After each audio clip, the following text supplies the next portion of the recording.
Hey guys, this is Mason from Team 84886A, and today I'll just kind of do the first part of about probably a three-part series on how we went through designing our notebook and the sort of processes we did following that to make it so successful. We won World's Design recently, so I think I have some qualification to discuss this. Before we get started, I'd like to make some acknowledgements. I didn't come up with all these ideas on my own, obviously, and I took many from other teams that I saw had success. There's three main ones in particular that'll be listed in the video description below. The three that were probably the most influential in this. And yeah, so the main idea when making the notebook is that you need to have complete documentation of the whole design process and the whole project itself throughout. So there's many different ways you can kind of approach that idea, and I like to have these six to determine whether something goes in the notebook itself. So you need to fit at least two of these categories to really say, yes, I should put this item in the notebook, or no, I shouldn't put this item in the notebook. So these are presentation, organization, design process, rubric, student-centered ethos, and standing out.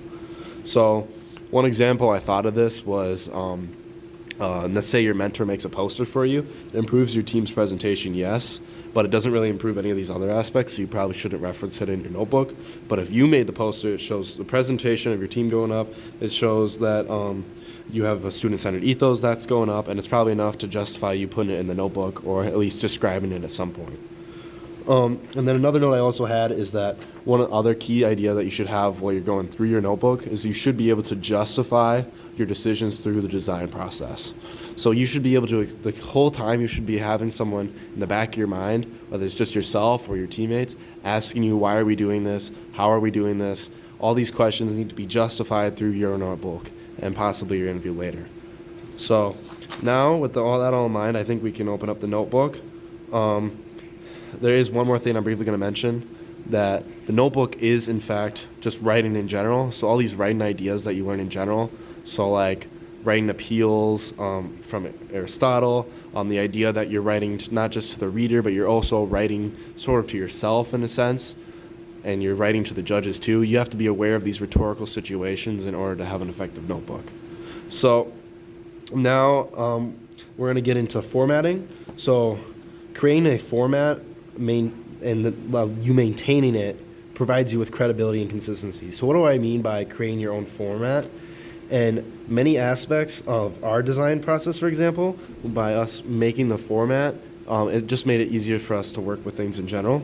So we have color-coded page numbers, we have links here, we have dates right here, and it overall just creates an idea that like this looks very professional. This comes off as very professional. It's very easy for us to work with. So we're not putting dates in one way and changing it later. We're keeping this throughout. It just makes it easier to process as well.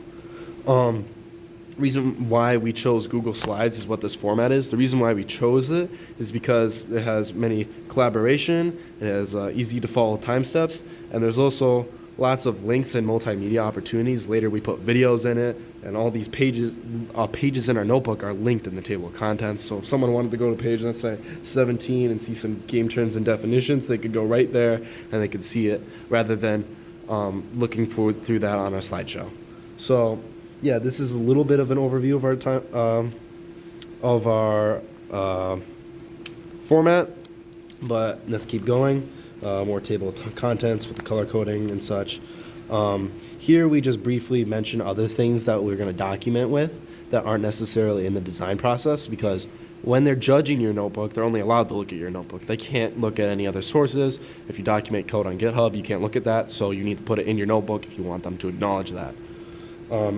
We also have this date log here because in Google Slides, it tells you exactly when things were done. And if you name it in the date log, that was sort of our process of confirming dates and time confirmation, which is a big thing in the rubric and organization and other aspects too. So let's look at an example page for our format. We have color codes in the corner, which is listed here, color codes off of specific parts in the design process right here. We have the page titles. We usually used bullet points to describe ideas. We didn't like having sentences in one spot or random indents and stuff. By having it all be bullet points, it just looks very professional. You keep it consistent throughout. Pictures here, we signed some major ones, but the main consideration for the sign right here is the updated part, because it was digital. It was easier for us to update. In certain times, let's say we later we used our senior photos for our biographies, and it was very important that when our senior photos were done, we acknowledged when we put those in, so we put updated after it to say it was made after the rest of the page. Yep. We have our project title here. It's kind of rhetorical after a while because it was always the same competition over under. Page title, page author, witness signature. Witness signature is kind of important because it shows that multiple people are active in the design process. And we have the primary date, the date most of the page was made.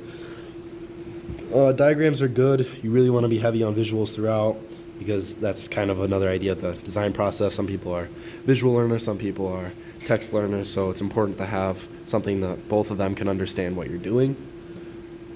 Part key, it's pretty simple. Page references, this was a major thing.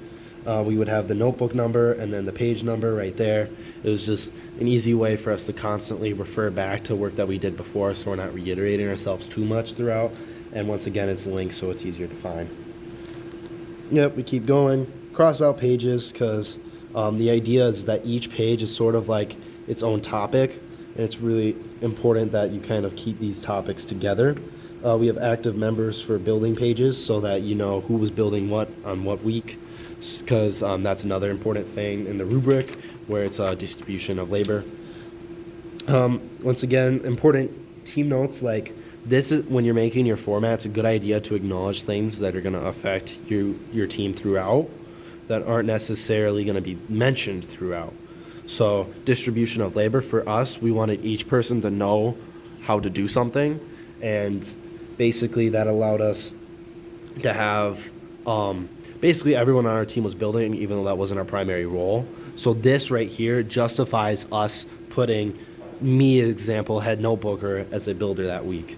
Digital notebook, I mentioned it earlier, easy collaboration online, because of the physical one you can't do that, as well as other things such as formatting, consistency, yep, all that. Color-coded pages, we did a design process color code. We also had another acknowledgements page, which I thought was really important to our success, and the aspect of, instead of putting all these acknowledgements and plannings that don't necessarily follow in these design process steps should be mentioned, and by making this extra step, it kind of justifies where it is. And then we also color-coded the research stages, brainstorm, the planning, the building, and then the test/competing stages. All right, more important notes, date log, ones I mentioned earlier, date confirmation, other forms of documentation, mentioned that earlier, additional forms of labor distribution. We were seniors, we wanted to educate other teams, so that was also something we acknowledged. And then we also mentioned other activities because they affected our timelines and the way that we built stuff later. Team biographies, I really think they should just sort of basically explain a person's background a little bit. You're trying to connect with the judge a little bit, say maybe some stuff you do outside of school or stuff you plan to do, because it kind of just explains what might affect you going forward, why you're doing what you're doing, and it's just a good way to kind of connect with the judges a little bit. So yeah, we talked about college and stuff like that. Spin up season reflection, I thought this was really critical for us. It's not really needed in any rubric or anything, but it kind of improved our presentation organization, student-centered ethos, and standing out. So the idea is we did this because we wanted to better justify and understand ourselves what we wanted to improve on in the season. Like, we had really low skills scores, so we acknowledge that here, and then we justify, and then that justifies our large focus on it later on throughout the season. Yep, and we just acknowledged a lot more of those. We had an early season timeline where we just planned everything ahead. These are really important. This timeline right here, I did it on Google Sheets. Google Sheets, I love the timelines they made. This is relatively new. I think it was made about this last year. So this was a really good thing that we used throughout. We explained how we got to the timeline and all that, because that justification through the design process is once again a major thing we did here. And I would recommend doing timelines on a variety of scales. So we have this early season timeline, which went all the way from game release. So about early May to we wanted to do MOA, so about August.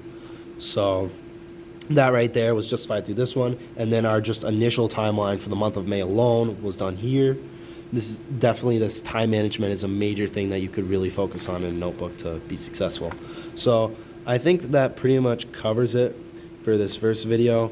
I'll definitely go over the next plan for the next video is to go over an example design process. So like our first run through of the design process. If you have any questions on the video so far, I'll be able to answer them. And really, yeah, that's about it. Thanks for watching, guys.